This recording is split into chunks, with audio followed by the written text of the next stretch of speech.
कामगारांना किमान वेतन देणं परवडणारे नसून महिना अखेर विडी उद्योग बंद करून इतर राज्यात उद्योग स्थलांतर करू अशी भूमिका महाराष्ट्र विडी उद्योग संघाने जाहीर केली आहे।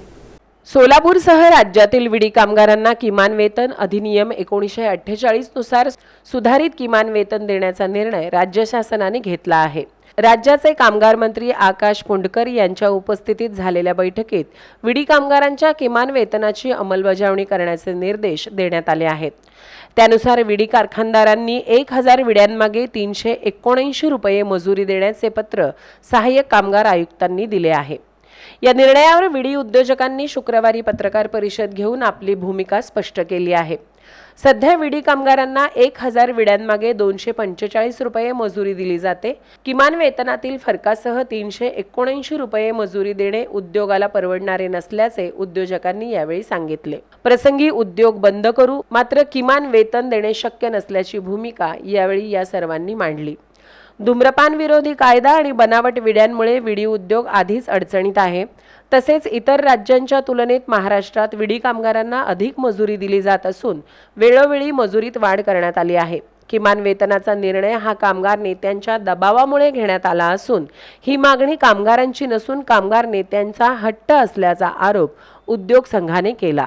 सोलापुरातील अनेक विडी कंपन्यांचे इतर राज्यातही उद्योग आहेत, त्यामुळे या महिना अखेर सोलापुरातील विडी उद्योग बंद करून इतर राज्यात स्थलांतर करण्याशिवाय पर्याय नसल्याचे महाराष्ट्र विडी उद्योग संघाचे कमिटी मेंबर अरुण साबळे आणि सोलापूर विडी उद्योग संघाचे सचिव सुनील क्षत्रिय यांनी सांगितले।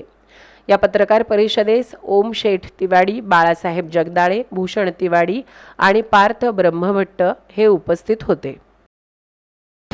आता सरकारने जे किमान वेतन पाळावं म्हणून आम्हाला पत्र दिलेली आहे त्याचा या आमच्या कारखानदारीवर फार मोठा आघात आहे आणि ते जे काही त्यांनी आकडे दिलेले 379 रुपयाप्रमाणे मजुरी द्यामुळे ते वास्तव शक्यच नाही आहे। त्याच्यामुळे कारखाने बंद करण्याशिवाय आमच्या पुढे दुसरा कुठलाही पर्याय नाही आहे। 100% कारखाने बंद होणार हे जर का सरकारने रेटलं तर आत्ताच्या परिस्थितीत आम्ही कारखाने बंदच ठेवणार, दुसरं आमचं काहीच निर्णय नाही। अजून सगळं म्हणजे आता इथं रॉ मटेरियल आहे, बाकीच्या गोष्टी आहेत, कामगारांना याची आम्हाला कल्पना द्यावी लागेल। स्थलांतर होणार, बीडीचा ब्रँड आमचा चालतो तो आम्ही बंद थोडीच करणार आहे, तो आम्ही दुसरीकडे जिथं आम्हाला परवडतं अशा राज्यामध्ये आम्ही मॅन्युफॅक्चरिंग शिफ्ट करणार। आता तेलंगणामध्ये 236 रुपये, आम्ही इथं 245 देतो आणि सरकार म्हणते की 279 द्या, 379 द्या। संघटना आमच्याशी बोलायला येते, संघटनांनी तिथं जी भूमिका घेतली 400 रुपयेच पाहिजे आम्हाला, भले बंद पडू दे चालेल, संघटना त्यांच्या भूमिकेवर फिक्स आहे। आम्ही काय विचार केला की आता हे रेंगाळत चाललं आहे, आता आपण कामगाराच्या पदरी काहीतरी द्यायला तर पाहिजे, बरं आपली तयारी आहे 250 रुपये द्यायची, आपण कमिटमेंट दिलेले आहे, कमिटमेंट आपण ऑनर करायला पाहिजे। आम्ही इथं आलो 245 रुपयाने आम्ही मजुरी चालू केली। आता 2 महिने झाले मजुरी त्या दराने झाली आहे। आता ऑगस्टची मजुरी हे सगळं सुरळीत चालू असतं, 4-5 सप्टेंबरला त्यांना ती पण मिळाली असते आणि कामगार बाय अँड लार्ज याच्याशी सहमत आहेत। त्यांच्याशी चर्चा करूनच आम्ही 245 पर्यंत हे द्यायचं ठरवलं होतं। कामगारांना सुद्धा तेवढं म्हणजे योग्य वाटतंय। आपल्याला थोडी झळ बसली तरी आपणही त्यांच्यासाठी हे सहन करू, हा गोंधळ एकदाचा संपून जातो। या भूमिकेतून आम्ही हे सगळं चालू केलं। दुसरी गोष्ट नुसतं कामगार नाही, आता कामगारांच्या व्यतिरिक्त इथं पॅकर आहे, इथं स्टाफ आहे, तो जवळ 4-5 हजार सोलापूरमध्ये कामगारांच्या काम करण्यासाठी आहे।